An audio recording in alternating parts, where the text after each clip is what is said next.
Hello and welcome to Apothecary Diaries. I'm your host. Today we bring you Chapter 48, The Mask Behind the Smile. Make sure to give this video a like and subscribe if you want to be the first to know when new chapters are released. Also, don't forget to comment below. We love reading your comments. Let's get started. In the imperial court, kindness is currency. But behind every smile may lie a dagger. Namo was summoned to the inner palace banquet. This was an event held only once every 3 months and usually only for the most favored consorts and noble women.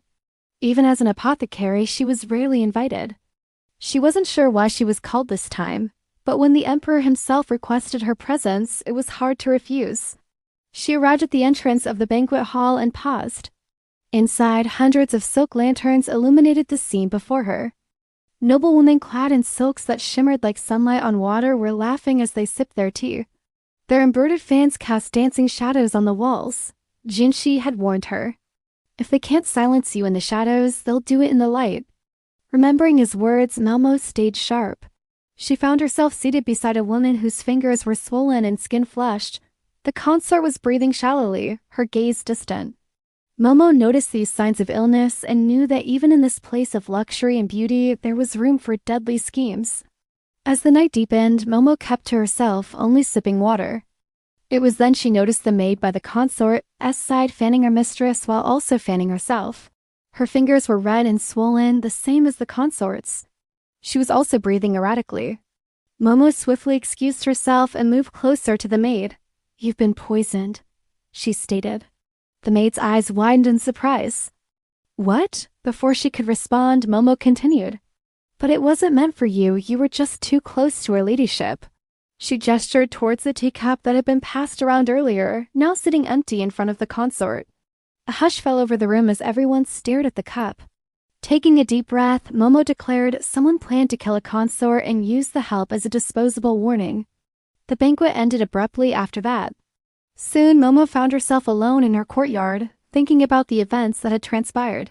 How did the poison end up in the cup? Why was she called to the banquet in the first place? Who was behind all of this? Suddenly, she heard footsteps approaching. Looking up, she saw Jinshi standing before her, his expression darker than usual. "You embarrassed a noble family today," he said, his voice low. "They won't forget it." He was referring to the incident with the teacup. "Good," she replied, unafraid. "Neither will I." Just as she finished speaking, a folded piece of paper was slipped under her door. She unfolded it carefully and found a name written on it, Li Hua. It was her mother's real name. No one in the capital knew her mother's name except her and Jinshi. Someone was coming for her past. Now, before we end this session, let's take a moment to discuss the story. The identity of the poisoner remains a mystery. Who could have orchestrated this and why? And what does the return of her mother's name signify? These questions will likely be answered in the following chapters. Your guesses, let us know in the comments section. Also, please give this episode a like and subscribe so you won't miss out on any future updates. And finally, don't forget to comment below with your thoughts, suggestions, or any feedback you might have. Your comments always keep us motivated. Thank you so much for tuning in. Until next time,